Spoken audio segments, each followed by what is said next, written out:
नमस्कार मित्रांनो, स्वागत आहे तुमचं पुन्हा एका नवीन व्हिडिओमध्ये। मित्रांनो, अमेरिकेचे राष्ट्राध्यक्ष डोनाल्ड ट्रम्प यांचं धक्कातंत्र सुरूच असून त्यांनी आता आयात केलेल्या ब्रँडेड औषधांवरती 100% टॅरिफ लावण्याची घोषणा केली आहे। औषधांबरोबरच अवजड ट्रकवरती 25% टॅरिफ तर स्वयंपाकघरातील कॅबिनेटवरती 50% टॅरिफ लागणार असल्याचं त्यांनी सांगितलंय।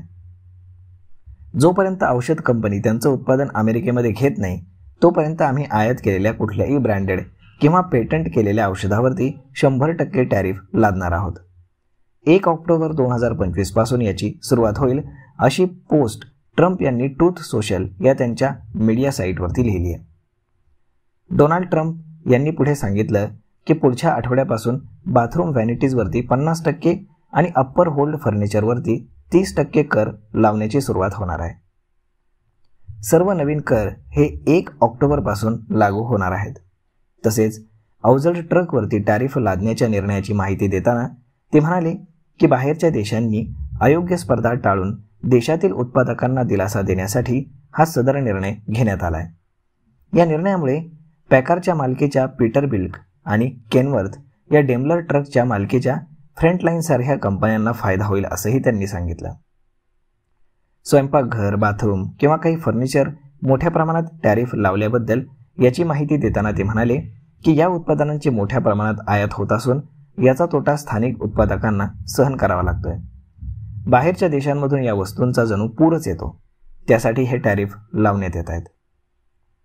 तर आता यामध्ये भारतासारख्या देशावरती काय परिणाम होईल तेही जाणून घेऊयात। तर भारतातील औषध निर्मिती क्षेत्रातील अनेक उत्पादनं अमेरिकन बाजारपेठेमध्ये निर्यात होत आहेत।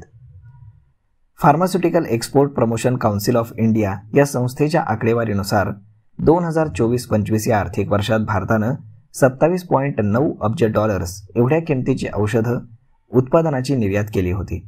यातील 31% म्हणजेच 8.7 अब्ज डॉलर्सची निर्यात एकट्या अमेरिकेमध्ये करण्यात आली होती। भारत अमेरिकेमध्ये 45%हून अधिक जेनेरिक आणि 15%हून अधिक बायोसिमिलर औषधांचा पुरवठा करतो। भारतातील अनेक मोठ्या औषध निर्मिती करणाऱ्या कंपन्या एकूण उत्पन्नाच्या 30 ते 50% उत्पन्न हे अमेरिकन बाजारपेठेमध्ये मिळवतात। अमेरिकेनं लादलेले नवीन टॅरिफ हे प्रामुख्याने ब्रँडेड आणि पेटंट केलेल्या औषधांना लागू आहेत। अशी औषधं काही निवडक बहुराष्ट्रीय कंपन्यांकडून उत्पादित केली जातात। भारतातील जेनेरिक आणि विशेष औषधांवरती याचा किती परिणाम होईल हे येत्या काळामध्ये आपल्याला पाहायला मिळेल।